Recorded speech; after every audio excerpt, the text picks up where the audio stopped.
Hello and welcome to part 5 of 30 Ways to Become an Empowered Artist.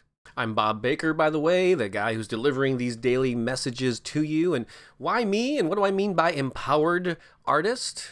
Well, to me, an empowered artist is someone who takes ownership of their identity as an artist. They don't apologize for it. They don't make excuses. They step into it, give themselves permission to succeed, they hone their craft, and then they share it with the world, knowing the value that this creative gift potentially has for a lot of people. And since I have been blessed to make a living for much of my adult life from some aspect of creativity, either writing or music or publishing or some other thing, and having delved in a lot of creative areas in music and visual art and acting and publishing and writing, I feel like I've earned the right to speak to this issue. And to be honest, I feel like I'm the ideal person to be launching this fan funding campaign for a new book called The Empowered Artist. But it's not just about a book, it's about a mission that I am on to inspire and empower creative people around the world. It's really a movement. And if you're watching or listening to this before July 2nd, 2014, please click the link somewhere on the page here and find out more about how you can support that effort. You can contribute as little as $10, or a lot more if you want to. But it's real easy to get involved and help me to spread this message to more and more creative people. But you're here to listen to part 5 right now, and I'm going to deliver that to you.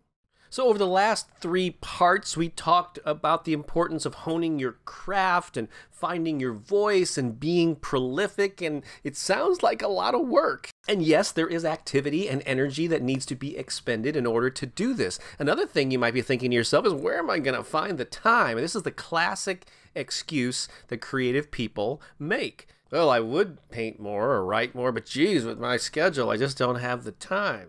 I know, I get it. I mean, there was a period when I was building up my online business heading toward self-employment with my writing and book publishing when I was working a full-time job. My daughter was a toddler. I was taking care of her. Man, if anybody had an excuse, I did. But somehow I kept cranking stuff out. I kept publishing books during this period, and I eventually got to the point where I could quit that day job.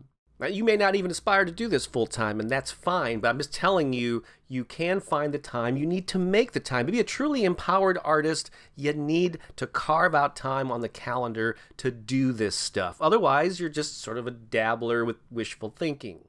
Nothing wrong with dabbler status if you're happy with that. If you just want to be sort of a part-time person that sort of enjoys doing it every now and then, that's cool. But to be a totally empowered artist, whether you're full-time or part-time or don't make any money at all, with your craft, you can still make a difference and share it with people and touch people and improve their lives in meaningful ways through your art. But you have to get it out there. You have to make time to do this stuff.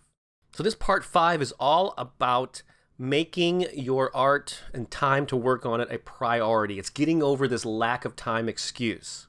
So here's one of the things that I've found, and I've been guilty of this myself, but I have countless friends and acquaintances who are plagued by this dilemma where they go, I'm going to get to that when I have time. They sort of work in their art around all their other stuff. I mean, it could be a day job. It could be taking care of the kids. It could be other appointments that they have. When I've got free time and I've got the energy, then I'm going to work on that book. I mean, God, I know people have been working on albums and books for years, some decades. They just never get around to getting it done. So to be an empowered artist, you've got to make a priority. You've got to raise the importance level of the time that you devote to your craft. And one of the best ways that I found to do that is actually put it on the calendar. Because we all put like our appointments on the calendar. If you have a doctor's appointment, if you have to take the car in, if you have to meet somebody for lunch, if you have to pick up the kids from school, it's either on the calendar or it's in your mind somewhere where you know that's a priority and everything else gets worked around that. Well, why not elevate your creative activities to that same priority level? Well, it gets put on the calendar with a block of time set aside for you to do that thing.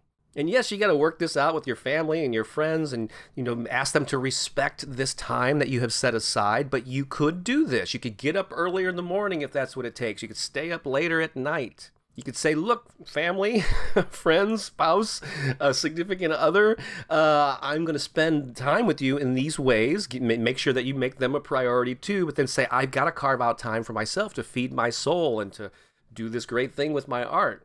And so on Saturdays from 1 o'clock until 4, I'm going to be out in the garage or in the basement doing this thing. I'm asking you to please support me in that effort. But most of you, admit it, you don't do that. Or people will do this too. They will say, when this happens, when I reach this status or I get over this hurdle, when the kids get out of school, then I'll have time to do that. When this condition is met, then, and you know what? That time never comes.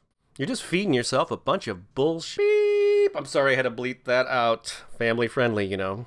So here's the thing. Let's say you're a parent and you know that at 3 o'clock every weekday you need to go and pick the kids up from school. Do you sit at home going, well, I'll get around to picking the kids up from school if it's convenient and I get all this other stuff done? No, you don't do that. You know you have to pick up the kids because they're depending on you. That's an important thing. Why not do the same thing with your art? Give it the same level of importance as a doctor's appointment, as meeting a friend for lunch. You wouldn't do that. Well, I know Gary's going to be at Panera at 11 o'clock waiting for me, and yeah, if I get around to it, if I can squeeze it in, I'll meet him. No, you show up, well, most of you do, you show up because you've committed to doing that. So make the same type of commitment to your art, whether it's 30 minutes a day, whether it's 3 hours on the weekend. Whatever it is, carve out that time for yourself. It's the only way you're going to be able to hone your skills and find your voice and be prolific like I talked about in the last video. So put it on the calendar. Carve out blocks of time for your art. Here's another thing. Don't wait for the muse to strike for you to be creative. Like, I just don't feel like it now.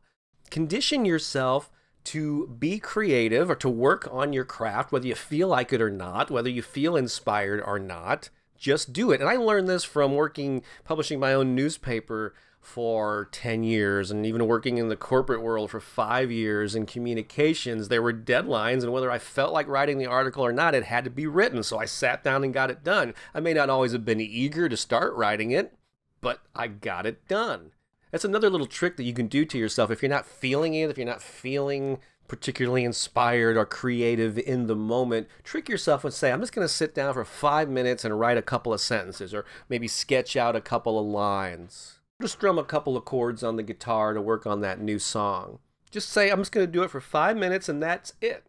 Well, what will happen, quite often 5 minutes will turn into 10, then into 15, and then what was kind of a struggle and a non-eagerness to engage in this activity will turn into a flow, and you'll go, oh, wow, that's kind of cool, or, oh, wow, I like that phrase that I just wrote, and before you know it, an hour will have passed, and you have tricked yourself into working on your craft. So don't wait for the muse, don't make it a low-class priority, don't get around to it whenever you can, put it on the calendar. Set aside blocks of time for you and your art, and then respect that time and yourself and work on that during that time period. I don't know what else I can say at this point to drive home the point here, but in the same way that I said in the first part, give yourself permission to succeed. Give yourself the time to work on your art so that you can truly step into your role as an empowered artist. Do you agree with me? You think I'm full of BS? How do you deal with a lack of time? How do you prioritize your art? Feel free to leave a comment anywhere on the page, wherever you happen to be. And also, please share this video series. If you like this one in particular, there should be a share button or a way to send the link to somebody in any way possible. Spread it around. Let's not just hoard this between ourselves. And while you're at it, spread the word about the fan funding campaign. I'm using Rocket Hub, a Kickstarter-like site for my crowdsourcing project. So if you're watching or listening to this before July 2 of 2014, there will be a link somewhere on the page where you can find out more about that. And even after that date, there will still be ways that you can get involved. So click that link regardless. But if you're watching before July 2nd, I really appreciate your support in this endeavor, in this movement to inspire and empower musicians, artists, writers, creative entrepreneurs of all kinds the world over. So thanks again for watching, for listening, for commenting, for sharing, and for supporting the effort. I'm Bob Baker, and I'll talk to you tomorrow with part 6. So long.